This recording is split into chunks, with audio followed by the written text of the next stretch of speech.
বাচ্চাদেরকে কোথায় মুভ করানো হয়েছিল, ডাক্তারি চিন্তাধারায় যা আসে, ইঞ্জিনিয়ারিং সাইড থেকেও দেখা হয়েছে, সব কিছু দেখা হয়েছে।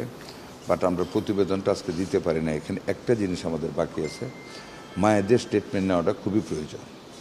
মাগুলি মর্মাহত অবস্থা, বুঝেন তো, বাচ্চা বুক খালি হয়ে গেছে। তারা বিভিন্ন জায়গায়, যেমন চাঁদপুর, কামরাঙ্গীরচর, কেরানীগঞ্জ, মাদারটেক, বিভিন্ন জায়গায় সরেছে।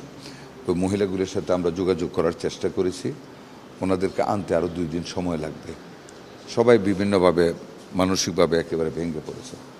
মাগুলির সাথে ওই তখনকার পরিস্থিতিটা ওনাদের কাছ থেকে একটা স্টেটমেন্ট নিতে হবে। যে কারণে তদন্ত কমিটি এই অসম্পূর্ণ বিদায় তদন্তটা, মায়েরা নাই বিদায়, 3 দিন সময় চেয়েছে।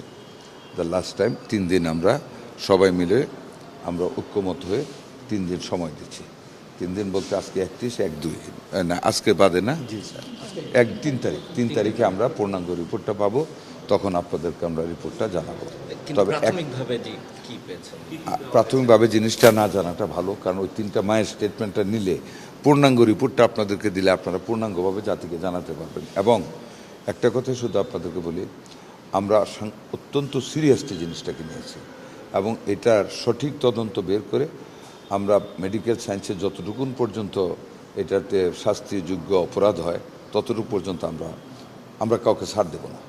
ওখানে এসি বন্ধ ছিল, বিষয়টা বারবার উল্লেখ আসছে। এসি বন্ধ ছিল, কয়েক ঘন্টা ছিল বন্ধ। 2 ঘন্টার জন্য একটা মায়ের রিকোয়েস্টে 2টা থেকে 4টা পর্যন্ত এসিটা বন্ধ ছিল। ঘরে কোনো ভেন্টিলেশন সিস্টেম ছিল না। কথাগুলি এসে সবই আমি রিপোর্টে দেখেছি, পয়েন্ট যেগুলি অবজার্ভ করা হয়েছে দেখেছি। ওয়ানলি ল্যাকিং মায়েদের স্টেটমেন্টটা পাইলে we can reach at the conclusion, এবং আমরা আপনাদের মোকাবেলা হবে বলে দেবো ইনশাল্লাহ। তবে কোনো ছাড় দেওয়া হবে না। ধন্যবাদ আপনাদের।